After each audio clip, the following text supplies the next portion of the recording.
பேரு? மாணிக்க எடிசன். இந்த கடை எத்தனை வருஷம் போட்டிருக்கீங்க?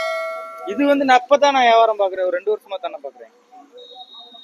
இதுக்கு முன்னாடி என்ன பண்ணிட்டு இருந்தீங்க? இதுக்கு முன்னாடி கறிக்கடை வியாபாரம் பார்த்தேன். அதுக்கப்புறம் இப்பதான் ஒரு 2 வருஷமா இந்த வியாபாரம் பார்த்தேன். அதை விட்டு இந்த கடை இது பழ வியாபாரம் பார்க்க இப்போ அது செட் ஆகல கறிக்கடை, அதனால பழ வியாபாரம் பார்த்துக்கிட்டு இருக்கேன். பழம் என்னெல்லாம் பழம் வைக்கிறீங்க? எல்லா பழமுமே எடுப்போம். மாதுளை, ஆப்பிள், எல்லா பழமுமே எடுப்போம்.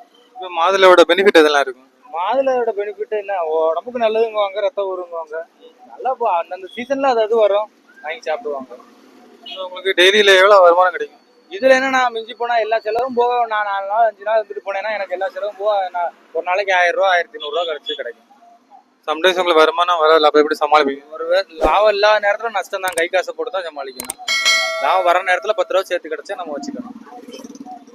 டெய்லி எத்தனை கஸ்டமர் வருவாங்க? எத்தனை கஸ்டமர்? ஒரு நாளைக்கு 100 பேரும் பார்ப்போம், ஒரு நாளைக்கு 500 பேரும் வரலாம்.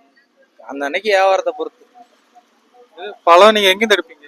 பழம் நாங்க இங்க பெங்களூர்ல இருந்து எடுக்கிறது. இப்போ உங்களுக்கு இப்ப நீங்க என்னெல்லாம் பழம் போட்டிருக்கீங்க? நாங்க அடுத்து ஆப்பிள் போடுவோம். இப்ப மாலை போட்டிருக்கோமா, இன்னும் ஒரு வாரத்துல 10 நாள்ல ஆப்பிள் கொண்டு வருவோம். ஆப்பிள் சீசன் வந்துச்சுல, அப்புறம் 2-3 மாசத்துக்கு ஆப்பிள் வரும். ஆப்பிள் மட்டும் தான் போடுவீங்க? ஆமா, ஆப்பிள் அதோட சேர்த்து மாதுளை கொஞ்சம் கொஞ்சம் வச்சுக்கோம். ஆப்பிள் நிறைய இருக்கும் சீசன் வந்துருச்சுன்னா. இந்த இது அதிக செல் ஆகும். எல்லாம் ஆப்பிள் வந்துருச்சுன்னா ஆப்பிள் மாறிக்கும். எதுவுமே புதுசா வரும்போது நல்லா சேல்ஸ் இருக்கான். சீசன் ஆரம்பிக்கும் போது, சீசன் முடியும் போது சேல்ஸ் கொஞ்சம் குறையும். உங்க சொந்த ஊர் எங்க? என் சொந்த ஊர் கொடை ரோடு. கொடை ரோடு பக்கத்துல அம்மாவட்டி.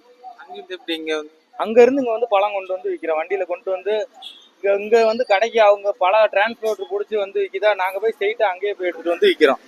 அதனால எங்களால குறைச்சி போட முடியுது, வேலை குறைச்சி. அந்த கறிக்கடை வந்து அங்க தொடங்கினதா இல்ல? அங்கதான் நான் அங்கதான் எங்க ஊர்ல தான். அங்க போகாம இங்க? ஆமா, இங்க நான் பழைய வரதுக்கு வந்துட்டேன்ல, இப்ப கறிக்கடையெல்லாம் விட்டாச்சு. இப்போ உங்களுக்கு டெய்லி கஸ்டமர் வராங்கல்ல, அவங்க எப்படி உங்கள எல்லாம் பழகுறாங்களா எப்படி? அதெல்லாம் நல்லா பேசுவாங்க. நம்ம கரெக்டா இருந்தா அவங்க கரெக்டா இருப்பாங்க.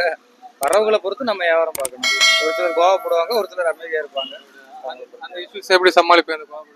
நம்ம சிரிச்சுக்கிட்டே சமாளிக்க, சரி போயிடணும். யார்கிட்டையும் எதுவும் கோவப்படக்கூடாது. ஒரு சிலர் கொஞ்சம் கோவமா பேசுவாங்க, எனக்கு இதுதான் வேணும்னு. அதுல கட்டுப்படி ஆகாதுக்கா, இதே போட்டா எங்களுக்கு ஏதாவது எல்லா பழமும் சேர்த்து வாங்கிக்கோங்க, பெருசு சின்ன சேர்த்து வாங்கிக்கோங்கன்னு சொல்லி வியாபாரம் பார்க்கணும். கோவப்பட்டா சண்டை போட்டுக்கிட்டு இருந்தா வியாபாரத்தில் நடக்குமா? நம்ம தான் பொறுமையா பார்த்து வியாபாரம் பார்க்கணும். கன்னியாகுமரியில இருக்கீங்க, இருக்குமில்ல, உங்களுக்கு கன்னியாகுமரியை பத்தி ஏதாவது தாட்ஸ் சொல்லலாம்? கன்னியாகுமரியில இங்க வந்தா எதா இருந்தாலும் பொழைச்சிக்கலாம், வியாபாரம் பார்த்து. ஏதாவது பிளேஸ் போயிருப்பீங்கல்ல? நிறைய பிளேஸ் போயிருக்கேன். எல்லா இடத்துக்கும் போயிருக்கேன். கன்னியாகுமரி திருவள்ளுவர் சிலை இங்க எல்லாம் போயிருக்கேன். நல்லா இருக்கும், இங்க கொஞ்சம் பசுமையா இருக்கு இந்த இடம்.